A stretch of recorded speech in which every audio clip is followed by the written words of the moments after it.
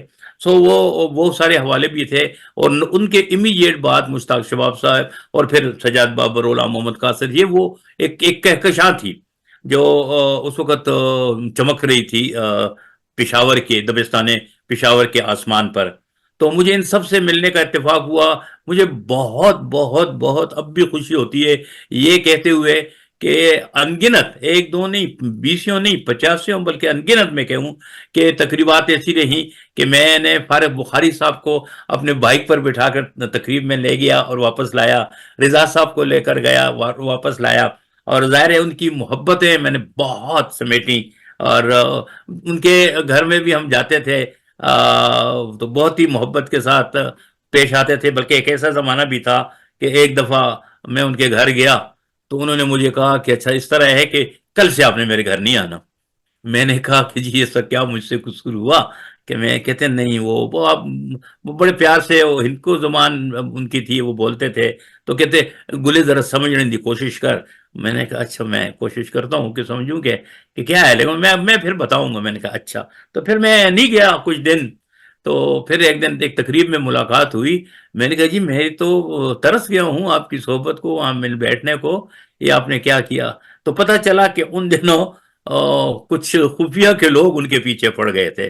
تو اس نے کہا کہ آپ نوجوان ہیں اور مجھے اچھا نہیں لگے گا کیونکہ یہاں آتے جاتے دیکھ کر آپ کے لیے مسائل پیدا ہوں گے. میں حیران تھا. میں نے بزرگ کتنا خیال رکھتے تھے، کہتے ایسا نہ ہو کہ آپ کے لیے کوئی مسئلہ بن جائے.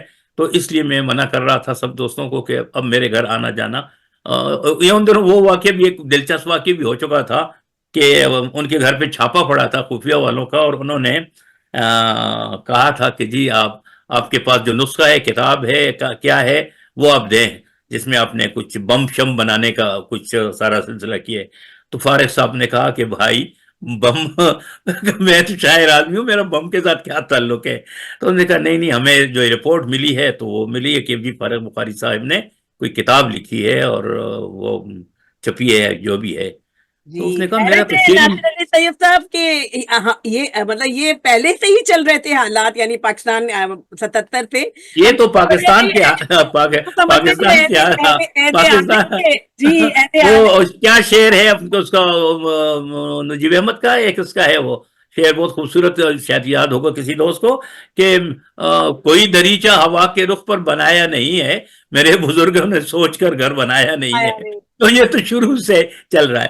تو وہ بعد میں پتہ چلا، وہ یعنی لطیفہ کیا ہوا کہ وہ کتاب نکل آئی. پھر بالآخر انہوں نے وہ کتاب ڈھونڈ نکالی. اس نے کہا یہ تو پڑھی ہے سامنے اور آپ انکاری ہیں، اور وہ کتاب واقعی پڑھی تھی. تو اس نے کہا اچھا ہاں اگر یہ ہے تو پھر تو ٹھیک ہی آپ کہہ رہے ہیں، کیونکہ وہ کتاب جو اس کا نام تھا، ان کا پہلا مجموعہ ہے زیر و بم، اور اس کو وہ زیرو بم کہہ رہے تھے. تو ظاہر ہے وہ تو ایسے ہی تھے، زیرو بم کو زیرو بم سمجھ کر وہ چھاپا پڑ گیا تھا. یہ ایسے ایسے واقعات سے بھی ہمیں گزرنا پڑا. مرزا محمود سرحدی صاحب، فارغ صاحب جب ان کو قید ہو گئی تھی، بیچارے چلے گئے تھے یہی انجمن تحریک پسند مصنفین کے کچھ جلسوں میں کچھ تقاریر وغیرہ کی وجہ سے. تو مرزا محمود نے بڑے مزے کی ایک بات کی تھی کہ بغاوت کے ترانے ہم نے گائے مگر پکڑے گئے فارغ بخاری. تو مرزا محمود سرحدی ایک بہت بڑا نام تھا. میری ان سے ملاقاتیں اس طرح تو نہیں ہیں. ایک ملاقات ایک مشاعرے میں ان سے میری ملاقات ہوئی، اس میں ناصر کاظمی بھی تشریف لائے تھے. پشاور کا مشاعرہ تھا بہت بڑا، جشن خیبر کا. تو اس میں مرزا محمود سرحدی جو مزاح کی دنیا کا بہت بڑا نام ہے، بدقسمتی سے وہ پشاور میں ہیں، اس لیے شاید بہت کم لوگ ان کے نام سے واقف ہوں، ورنہ جتنا اچھا مزاح مرزا محمود سرحدی کے پاس تھا. ان کی کتاب ہے، کہیں کسی کو ملے تو ضرور پڑھے. ان کا نام ہے اندیشہ شہر. اندیشہ شہر جی بہت پشاور میں تو خیر ماسٹر کے کورس میں بھی شامل ہے، لیکن کیا کتاب ہے اور کیا اس کی شاعری ہے، اور بہت خوبصورت شعر کہنے کا ان کو سلیقہ تھا. اور ہنسی کہوں کہ حسینہ میں سوچتا ہی رہا، پکارنے کا کرینہ میں سوچتا ہی رہا. اور اس میں شعر ہے، ادھر وہ آئے تھے پہلی کو ایک پل کے لیے، ادھر تمام مہینہ میں سوچتا ہی رہا.